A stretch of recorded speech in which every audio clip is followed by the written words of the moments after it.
breakfast time. Good morning. Day 2 in Israel. Let's go. Coffee, breakfast. We got to get going. Come on.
First stop, this is traveling along the Sea of Galilee, is this beautiful church. It's built on a very busy road. Definitely Jesus would have taught here, he would have ministered here, but this church has been rebuilt on top of the original church.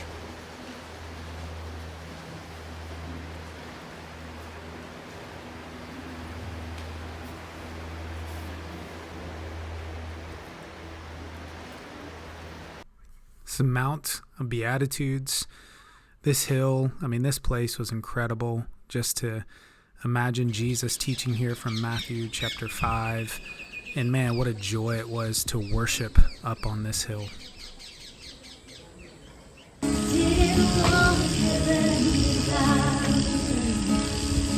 Jesus, you brought heaven down.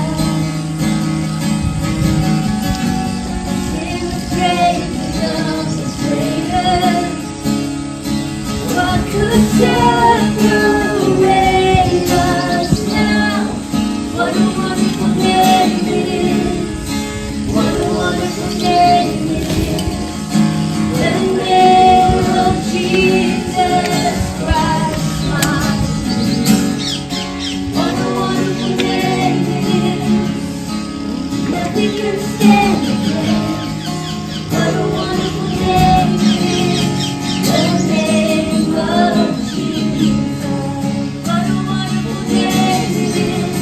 The name of Jesus.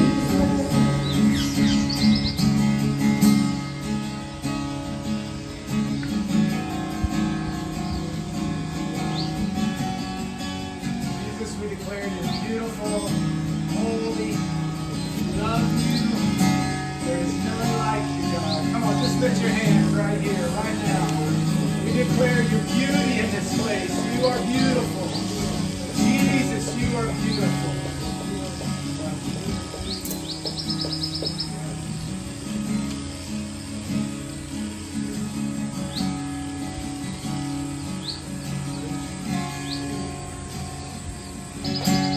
You have no rival. You have no equal. Now and forever, God, you reign. Yours is the glory. Yours is the power. Yours is the name above all names. What a powerful name it is. What a powerful name it is. The name of Jesus Christ, my King. What a powerful name it is. Nothing can stand against. What a powerful name it is.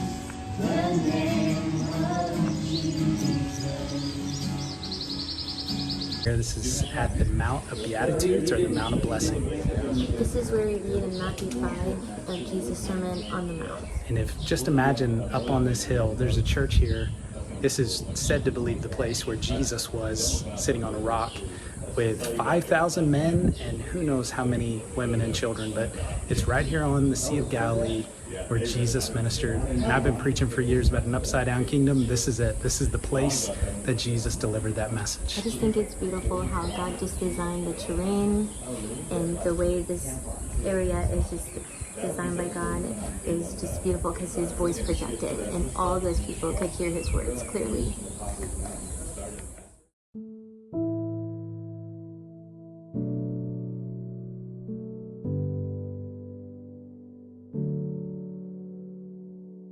First verse, it says, after Jesus had finished instructing his 12 disciples, he went on from there to teach and preach in the towns of Galilee. This is where we are. Let's drop down to verse 20.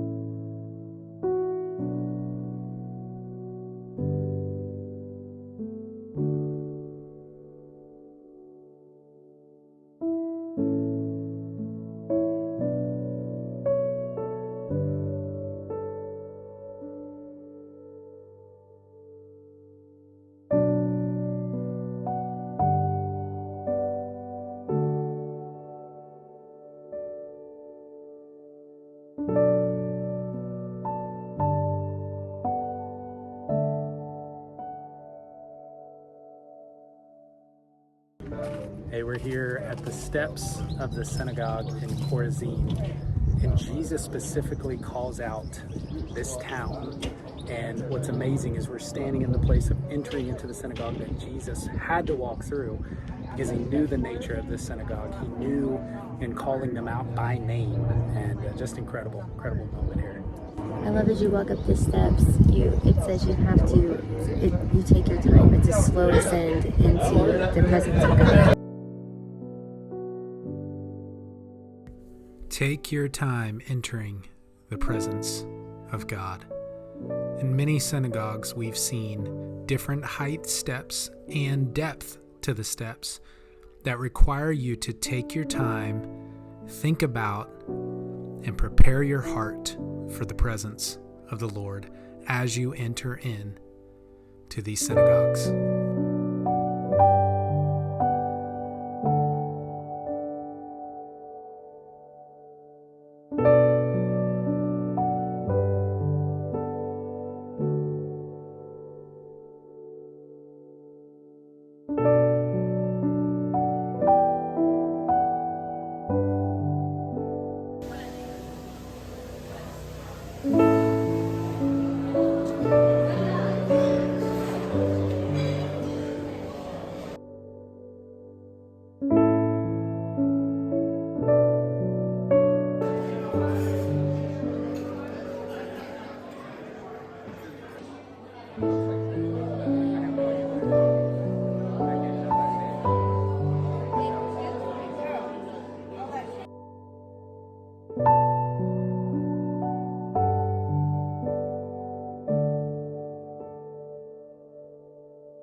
We're at Capharnaum, the town of Jesus.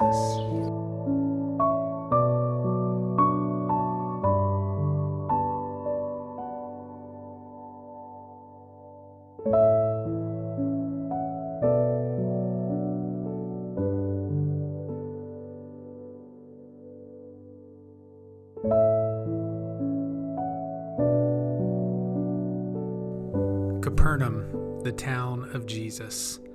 This was one of my favorite stops so far on our journey through Israel, and it was also one of Jesus' favorite stops because many times in Scripture we see where Jesus would return to this town and stay with Peter. Very interesting in Matthew chapter 8. This is large crowds following Jesus as he came down the mountainside. Then we go into verse 5 when it says, when Jesus returned to Capernaum, a Roman officer came and pleaded with him. This is where Jesus heals the daughter of this Roman officer. And then after that, immediately in verse 14, it says, when Jesus arrived at Peter's house, Peter's mother-in-law was sick in bed with high fever. And so then Jesus, of course, goes in and heals her. And what was incredible to me was just to be at the place, how close Peter's house is to this synagogue, and to be able to see into Peter's house. Now, yes, it is changed a little bit because after the death of Peter, his home was turned into a house church for Christians, Jesus followers, and it was turned to more of a circle shape for people to sit and listen and learn. But it was just an incredible experience being here in Capernaum.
Amy and I decided to be baptized in the Jordan River. Now, yes, I know this isn't the exact spot where Jesus was baptized by John the Baptist, but there's such strong spiritual significance here by being baptized in the Jordan. And also, like our conversation was before we were baptized, just as we don't receive communion just once, we received communion often as we gather together. In the same manner, we are water baptized here in such a special way for the spiritual significance of Amy and I deciding just to lay down our lives for Christ and to be used by Him. And it was such an honor to baptize Amy, and then of course Pastor Jeff baptized me. What a celebration in the Jordan River.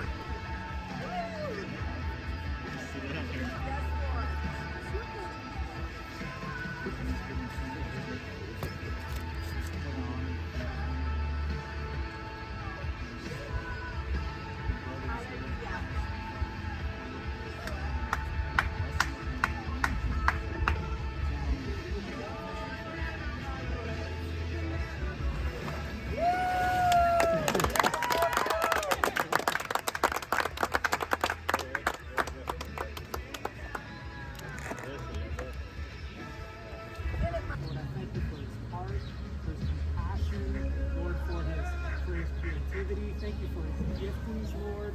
But God, thank you so much that he leads so well because he loves you so well. And Lord, we just pray for more in his life, more of your power.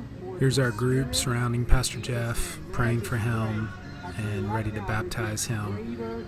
Pretty significant that a very large cargo plane, or whatever it was, flew over us as we were praying for him, and it was take it as what you think it was, but it was God bringing provision that's greater than man can do, and that significance. It was such a fun experience baptizing in Jordan.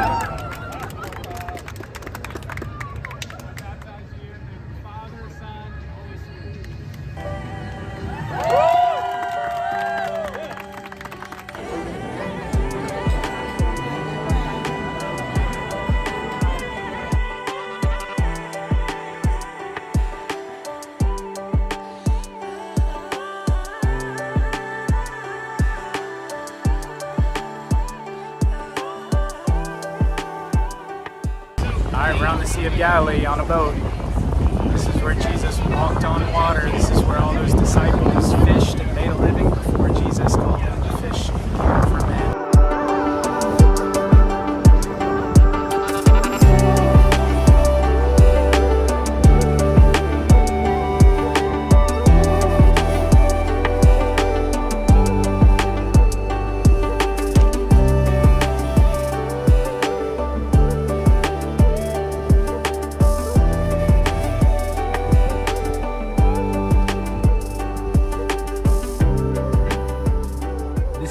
Of day 2. It doesn't even feel like this is the second day. We've done so much so quickly.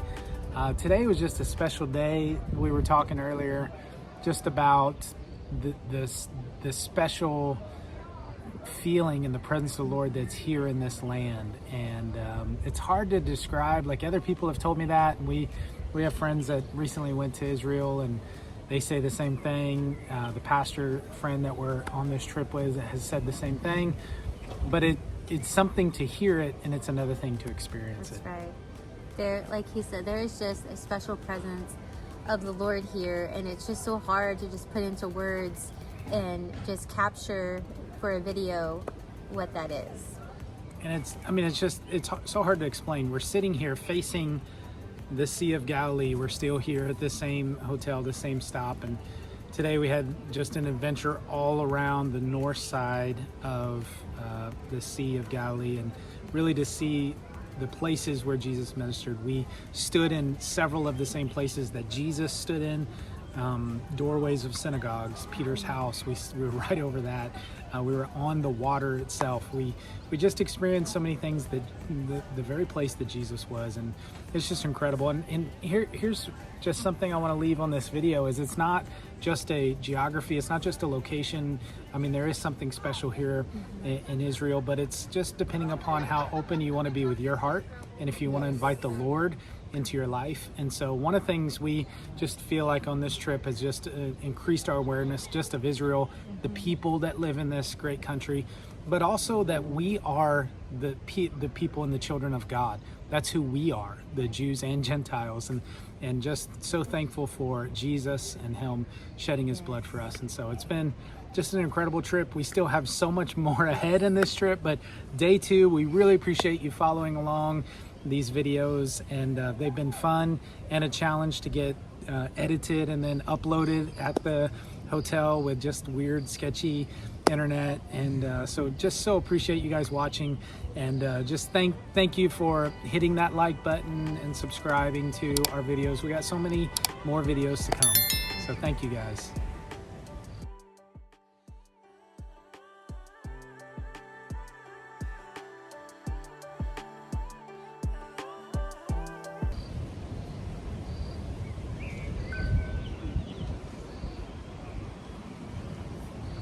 What do we do? You gonna stop the video, or? You stop. You know the button to push, right? I thought you were starting. And so You you start. start. I start everything. You start.